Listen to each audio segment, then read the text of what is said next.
ଆପଣ ଦେଖନ୍ତୁ ଇଏ ହଉଛି ଆପଣଙ୍କର ଗୋଟେ ବ୍ରିଡ୍ ଆପଣ ଦେଖନ୍ତୁ କେତେ ସୁନ୍ଦର ଦେଖାଯାଉଛି ନା ଏଇଟା ଆପଣଙ୍କର ଯେ ବ୍ଲାକ୍ ବେଙ୍ଗଲ ନା ଆପଣ ବର୍ବରୀ ଇଏ ହଉଛି ବ୍ରିଡ୍ ଆପଣ ଦେଖନ୍ତୁ ଏ ବ୍ରିଡ୍ ହଉଛି ଆପଣଙ୍କ ଯଖନ୍ନା ଯେ ନୂଆ ବ୍ରିଡ୍ ଗୋଟେ ଆସିଛି ଯେ ହଉଛି ଏ ହଉଛି କ୍ରସ୍ ବ୍ରିଡ୍ ଇଏ ହଉଛି ଏଇ ଯୋଉ ଛେଳିର ଆପଣଙ୍କର ୱେଟ୍ ଆପଣଙ୍କର 35 କେଜି ର ହଉଛି ଆପଣଙ୍କର ଅଧିକ ଦେଖନ୍ତୁ 35 କେଜି ଅଧିକ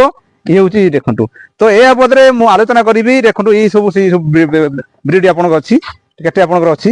ଇଏ ସବୁ ଆପଣଙ୍କର ବିକ୍ରି ସାପେକ୍ଷ ହେଇଯାଇଛି ତ ଏହା ବଦରେ ଆଜି ଆଲୋଚନା କରିବା ଯଖନା ଆପଣ ଯଦି ଚାହୁଁଛନ୍ତି ଛେଳି ଚାଷ କରିବା ପାଇଁ ଯଖନା ଆପଣ ବ୍ରିଡ୍ କଣ ଆପଣ ତ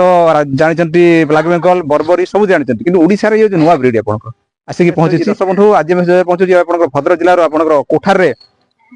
ସାଇ ଗୋଟ୍ ଫାର୍ମରେ ହେଉଛି ଯଖନା ବ୍ରିଡ୍ ଆପଣ ଅଛି ତ ଏହା ବଦରେ ଆସନ୍ତୁ ଆମ ପାଖରେ ଯୋଉ ସାଇ ଗୋଟ୍ ଫାର୍ମର ଓନର ଅଛନ୍ତି ଆମେ ତାଙ୍କ କଥା ହେବା ଏଇ ଯଖନା ବ୍ରିଡ୍ କଣ ତ ମୁଁ ତ ଦେଖିଲି ସେ ବାବଦରେ ଆମକୁ ପୁଙ୍ଖାନୁପୁଙ୍ଖ ବୁଝେଇ କହିବେ ଯେ ଭାଇ ଆମ ପାଖରେ ଅଛନ୍ତି ତ ଏହା ବାବଦରେ କହିବେ ତ ଭାଇ ନମସ୍କାର ଆମେ ଯୋଉ ଏଇ ଯୋଉ ବ୍ରିଡ୍ ଟା ଆମର ଯୋଉ ଅଛି ଏଟା କୋଉ ବ୍ରିଡ୍ ଟା ସେ ଆମର ଯଖରାନା କ୍ରସ୍ ଆପଣଙ୍କର ଇଏ ବ୍ରିଡ୍ ହଉଛି ଅରିଜିନାଲ ନୁହେଁ ଏଟା ହଉଛି ଯଖରାନା ବୁଦାରେ କ୍ରସିଂ ହେଇଥିବା ଆପଣ ଏ ଯେତେ ଫିମେଲ ଆପଣ ଏଟା ତ ଦେଖେଇଲେ ଗୋଟେ ଖାସି ଆପଣ ଦେଖେଇଲି ଏ ଖାସିର ଖାସିୟତ ହଉଛି ବର୍ତ୍ତମାନ ୟାର ବୟସ ହଉଛି 12 ମାସ 14 ମାସ ହୋଇନି ଦୁଇ ଦାନ୍ତ ସମ୍ପୂର୍ଣ୍ଣ ହେଇନି ବର୍ତ୍ତମାନ 35+ ୟାର ୱେଟ୍ ଅଛି ଆଉ ଯୋଉଟା କି ଆଭରେଜ ଆପଣଙ୍କର ଇଏ ଗ୍ରେଜିଂ ରେ ଅଛି ଆଜ୍ଞା ଷ୍ଟଲ୍ ରେ ନାହିଁ ଯଦି ଷ୍ଟଲ୍ ଫିଡିଂ ରେ ରହିଥାନ୍ତା ଦାନା ଫାନା ହୁଏତ ଦିଆ ହେଇଥିନେ ହୁଏତ ବର୍ତ୍ତମାନ ଇଏ 35ଟା 40 ହେଇ ପାରିଥାନ୍ତା କିନ୍ତୁ ଜେନେରାଲି ଖାଉଛି ମାନେ ଚରି ଖାଇକି ଆଜ୍ଞା 35 ଆଉ ପ୍ଲସ୍ ଅଛି ମାନେ 36 କିଲୋ ବର୍ତ୍ତମାନ ଅଛି ଆଉ ସେଥିପାଇଁ ଗୋଟେ ଚାଷୀ ସାଧାରଣ ଗୋଟେ ଚାଷୀ ଯଦି ଗରିବ ଚାଷୀଟେ ସେ ଯଦି ଆପଣଙ୍କର ଚିନ୍ତା କରିବ 50-100 ନ ରଖିକି ସେ ଯଦି ଆପଣଙ୍କର ଯଖରାନା କ୍ରସ୍ ରେ ଫିମେଲ ଯଦି 10ଟି ଫିମେଲ ଗୋଟେ ମେଲ ରଖିବ ମେଲ ଚୟନ ରୁ କିଛି ନାହିଁ ଆପଣ ମେଲ ଚୟନ ଯୋଉଟାରେ କରିପାରିବେ କିନ୍ତୁ ଫିମେଲ ହଉଛି ମେନ୍ ଇଏ ଫିମେଲ ର ଖାସିୟତ ହଉଛି ଆପଣଙ୍କର ଫୁଲ ମିଲ୍କ ମାନେ ଯୋଉଟା କି ବର୍ବରୀର ଯେତିକି କାପାସିଟି ତାର ସେଇ ଅନୁସାରେ ୱେଟ୍ ଗେନ୍ ଇଏ ବ୍ରିଡ୍ ରେ ଆପଣଙ୍କର କଣ ୟାର ମିଲ୍କ କାପାସିଟି ନେଇକି ୱେଟ୍ ଗେନ୍ ହୁଏ ଯୋଉଟା କି ଏଟା ହଉଛି ଯୋଉଟା କି ଆପଣଙ୍କର ଗୋଟେ ବର୍ଷକୁ ଆପଣଙ୍କର ଗୋଟେ ଖାସି ରହୁଛି ଆପଣଙ୍କର 35ରୁ 40 କିଲୋ ଯୋଉଟା କି ମୋ ଫାର୍ମରେ ବି ମୁଁ ତିଆରି କରିପାରିଛି। ଆଚ୍ଛା ଓଭରଅଲ୍ ଆପଣ ଯୋଉ ଆପଣ ଦେଖିଛନ୍ତି ସବୁ ସେ ବର୍ବରୀ ହଉ ଯେତେ ବ୍ଲାକ୍ ବେଙ୍ଗଲ ସେ ତା ମଧ୍ୟରେ ଛେଳି ଚାଷ ମଧ୍ୟରେ ଏଇ ଯୋଉ ଯଖନା ନା ୟାର ଖାସିୟତ ଯୋଉ କହିଲେ ସେଇଟା ମାନେ ୟାର ଖାସିୟତ ଆପଣଙ୍କର ରହୁଛି ଦେଖନ୍ତୁ ଗୋଟେ ଚାଷୀଟେ ଚାଷ କରିବ କମର୍ସିଆଲ ଫାର୍ମରେ ସେ ଦେଖିବ ଗୋଟିଏ ଜିନିଷ ୱେଟ୍ ଗେନ୍ ଯଦି ଗୋଟେ ଖାସି ଯଦି ବର୍ଷକୁ ତାର ୱେଟ୍ ନ ଆଇଲା ତାହେଲେ ସେ କାହିଁ ଚାଷ କରିବ ପ୍ଲସ୍ ଖାଲି ୱେଟ୍ ଗେନ୍ ଦରକାର ନାହିଁ ସେମିତି ତ ବହୁତ ସିରୋଇ ଅଛି ବିଟଲ ଅଛି କିନ୍ତୁ ସିଏ ବିଟଲ ସିରୋଇ ମିଟ୍ ପର୍ପଜରେ ଆମ ଓଡ଼ିଶାରେ କେବେ ସୁଟ୍ ଲୋକ ତାକୁ ଆଦରୁ ନାହାନ୍ତି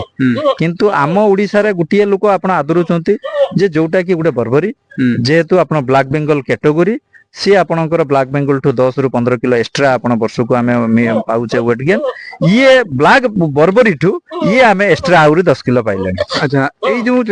ବ୍ରିଡ୍ ଟାକୁ ଆମର ଚାଷୀ ଭାଇମାନେ ଚାଷ କରିବା ଦରକାର ନା ନାହିଁ? ନିଶ୍ଚିତ ଭାଇ ମୁଁ ଖୋଲିକି କହିମି ଦେଖନ୍ତୁ ମୁଁ ଭିଡିଓ ବି ପକଉଛି ଦେଖନ୍ତୁ ନିଶ୍ଚିତ କାହିଁ କହିବି ଯୋଉ ବ୍ରିଡ୍ ଗ୍ରେଜିଂ ଉପରେ ଡିପେଣ୍ଡ କରେ ପ୍ଲସ୍ ଷ୍ଟଲ୍ ଫିଡିଂ ଭିତରେ ସାଉଣ୍ଡଲେସ୍ ଆଜ୍ଞା ଆପଣ ବ୍ଲାକ୍ ବେଙ୍ଗଲ କୁ ଷ୍ଟଲ୍ ଫିଡିଂ କରନ୍ତୁ ମାନେ ଆପଣ ଜଣା ପଡିବ ଇଏ ଛେଳି ରଖିଛି ବୋଲି ଛେଳି ଚାଷ କରୁଛି କିନ୍ତୁ ଆପଣଙ୍କର ବର୍ବରୀ ଏଇ ଯୋଉ ଯଖରାନା କ୍ରସ୍ ର ଫିମେଲ ଗୁଡା ଆପଣ ଖାଇତେ ଦେନେ ବି ସାଉଣ୍ଡଲେସ୍ ଖାଇତେ ନଦେନେ ବି ସାଉଣ୍ଡଲେସ୍ କିନ୍ତୁ ଇଏ ଟୁଇନ୍ସ ଆପଣ ଗ୍ରେଜିଂ ରେ ବି ରହିପାରିବେ ଯଦି ଘାସ ଚାଷ କରିକି ଡାଳ ଫାଳ ବାନ୍ଧିକି ରଖିପାରିବେ ତାହେଲେ ଇଏ ବି 1 ନମ୍ବର। ଇଏ ହଉଛି ଆପଣଙ୍କର ସବୁଠାରୁ ଯେ ୱେଟ୍ ଗେନ୍ ରହୁଛି ୟାର 1 ନମ୍ବର ଯଦି ଆପଣଙ୍କର ମିଟ୍ ପର୍ପଜରେ ଆପଣଙ୍କର ଅଧିକ ମାତ୍ରା ଇଏ କମ ମାନେ ସମୟ ଭିତରେ ଅଧିକ ସେ ହଉଛି ଓଜନ ହଉଛି। ଆପଣଙ୍କୁ ଗୋଟେ ଦେଖେଇଦେମି ଭିଜୁଆଲ ମାଧ୍ୟମରେ ଯୋଉ ଆମେ ଖାଲି କହିଦେଲେ ହବନି ମିଲ୍କ ମୁଁ ଆପଣଙ୍କୁ ଦେଖେଇ ଦେବାକୁ ଚାହେଁ ୟାଙ୍କର ମିଲ୍କ କାପାସିଟି ଟା କଣ ବର୍ବରୀରେ ତ ଆପଣ ମିଲ୍କ କାପାସିଟି ଦେଖିଥିବେ ମୁଁ ବି ବର୍ବରୀରେ ଆପଣଙ୍କର ଦୀର୍ଘ 6 ବର୍ଷ ହେଲା କାମ କରୁଛି ପ୍ଲସ୍ ସାରା ଓଡ଼ିଶାକୁ ସପ୍ଲାଏ ବି ଦଉଛି ଭ୍ୟାକ୍ସିନେଟେଡ ମାଲ ସପ୍ଲାଏ ଦଉଛି ଏ ଯଖରାନା କ୍ରସ୍ ଟାକୁ ମୁଁ ଏଇଥିପାଇଁ ଚୟନ କଲି ଯେ ୟାର ପୁରା କଳା ବହୁତ ଚାଷୀ ଭାଇ ମାନଙ୍କର ଆସିଲା ଯେ ବ୍ଲାକ୍ ବେଙ୍ଗଲ କ୍ୟାଟେଗୋରୀର ଦେଖା ଯାଉଥିବା କିଛି ଫିମେଲ ଯଦି ୱେଟ୍ ଗେନ୍ କରିପାରିଲା ସେଇଟା ଆମର ଦରକାର ଯୋଉଟା କି ମୁଁ ବି ଆପଣଙ୍କ ଚ୍ୟାନେଲ ମାଧ୍ୟମରେ କହିବାକୁ ଚାହୁଁଛି ମୁଁ ପାଖାପାଖି 100+ ଆପଣଙ୍କର ଅଲରେଡି ଫିମେଲ ମେଲ ବିକି ସାରିଛି ଇଏ ବି ଆପଣଙ୍କର କାହିଁକି ନା ମୋର ସିଷ୍ଟମ ହଉଛି ଯୋଉଟା କି ମାସେରୁ 1.5 ମାସ ମୋ ଫାର୍ମରେ